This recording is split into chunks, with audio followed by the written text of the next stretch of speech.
Something that I see a lot of is different types of grief in the work that I do.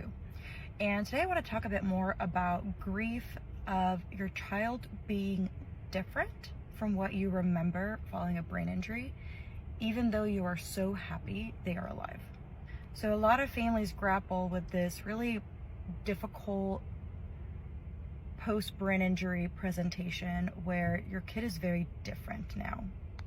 I can make a whole other video on differences after brain injury, but a lot of the things we see are very much like severe ADHD symptoms or personality changes, a lot more impulsivity, and just like they can present like a very different child than what you're used to. So a lot of families are grappling with this idea that they're so grateful that their child survived, right? And that they are alive.